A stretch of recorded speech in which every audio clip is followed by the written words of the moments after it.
Hey guys, welcome back to NDFX. This is Jay Priest and the 7 Sins. This will be a bit different from my previous 7 Sins video. I wanted to take a moment to expand on some lore of my one universe. So rather than talk about 7 things people don't do when creating something, I'm going to cover 7 tenets built into the lore of my masked deity, Kiddo. I give you the 7 Sins of Kiddo. The first sin, origins. I get asked a lot, what exactly is Kiddo? Kiddo is a monster originally created by a friend of Crackerjack Emporium head Sierra McMurtry. He was brought to life by my longtime partner in monster making, Nathan Holcomb. When his IP was relegated to the unfinished pile, I couldn't let the design rot in our warehouse, so to speak. I decided to bring him into the fold for my first independent work since joining CJE, the short film, One. This movie used no spoken dialogue, but did use flashcards on screen to give little detail about what was happening. The female protagonist was becoming more and more obsessed with this simple but oddly disturbing mask. So that explains how he ended up in film. But what are his canon origins? Where did the character himself come from in the story, and what is it that he represents? The second sin, obsession. As I stated previously, the protagonist in One becomes more and more obsessed with Kiddo. Why is this? It's because this is his portfolio of power. Kiddo is the embodiment of obsession. He uses his ability to create obsession to draw people to him. It's their obsession that feeds him. That brings him closer to awakening.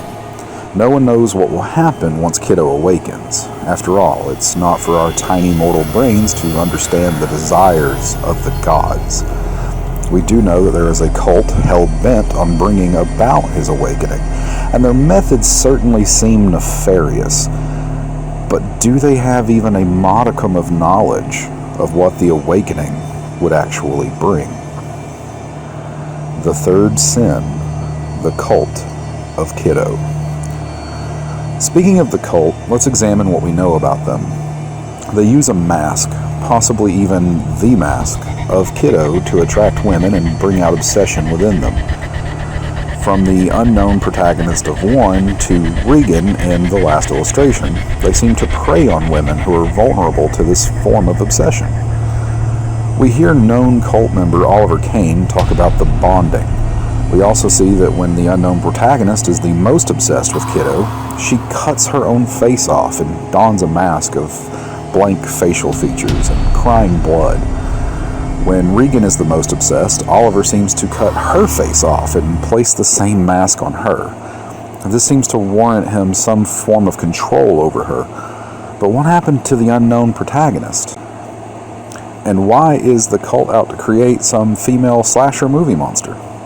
What's their purpose? Let's look a little closer at that as well. The fourth sin, bonding. So we know the bonding occurs at the height of obsession and is sealed with blood behind a crying, featureless mask. This character is an avatar of Kiddo known as the Lady.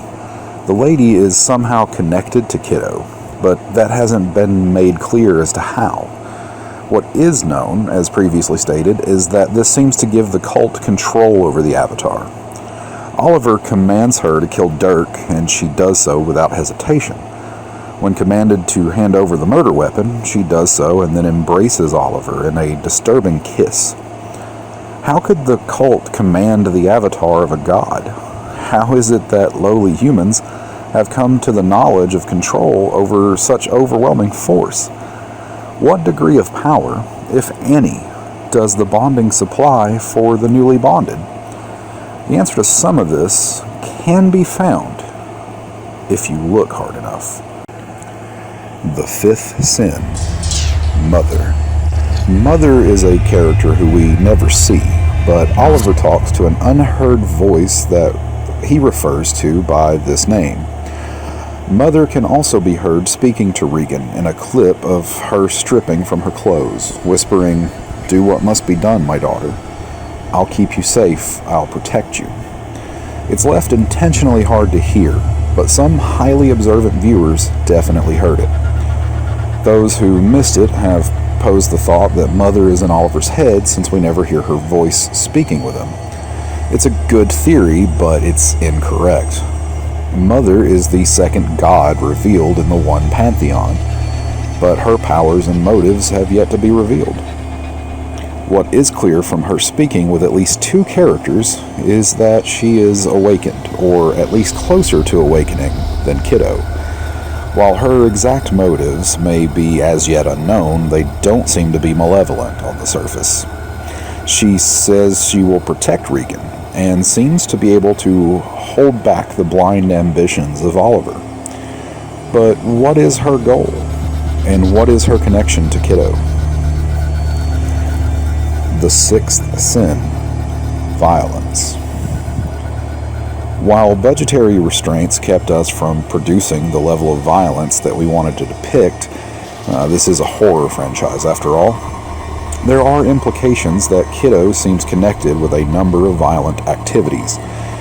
The unknown protagonist is seen in the original one short film as having lived days in isolation with this mask while being subjected to slight psychological tortures. She has access to food and a shower, but is seen in the same clothes as the days pass. Some think this implies a form of imprisonment. After being treated for injuries from falling down the stairs, she is left naked with her mouth duct taped and sitting at a desk. She later cuts her own face off to appease Kiddo. Regan is stalked and psychologically tortured as well. She is eventually drugged and tied up in a closet, and then has her face carved off as well. Is Kiddo a literal childlike god laughing at the misfortune of others, or is there something far more sinister out there? The seventh sin, Oliver Kane. I wouldn't feel like I was doing justice to the whole story of Kiddo without speaking more on Oliver Kane. Longtime fans of my work might remember Oliver Kane from an unfinished project titled The Brothers Kane. Oliver was one of two murderous brothers, along with Thomas, who had a passion for playing with their victims. This is not just an homage to that character, as Thomas is also mentioned in the last moments of the last illustration. So how did Oliver go from killing his victims in the woods to a cult surrounding elder gods? Remember that connection to Mother? That plays a huge part in the overarching story at play here. Something in him or his actions has attracted the attention of the Sleeping Ones, and worse, he seems to be at the center of bringing about their awakening. We are left at the end of the film knowing that he is directly connected to Mother, and that he has control over the lady who is the avatar of Kiddo. What could a serial killer and cult member possibly do with the influence of two gods of still unknown power? I'd like to think the possibilities are terrifying. I'd like to end this video by saying the answer to a lot of the questions I've left unanswered are coming.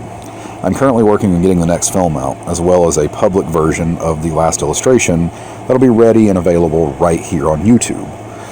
So please, if you want to know more, tell your friends about us here at NDFX, sub to the channel, leave a comment with some theories, all of that. Yeah, I know, we release a lot of different types of content, but if you guys tell us what you like the most and help us get enough subscribers, we can focus on that content and move the rest to a second channel. You are, after all, the most important piece of our channel. Lastly, I'll leave you with the announcement that we will hopefully be filming the next installment, titled Mother's Embrace, in the fall with a release for early winter. Check out my Twitter at ndfx_artist to stay updated on what I have going on with this and all projects, as well as some musings and ramblings. So I guess, with all that said, next time on NDFX.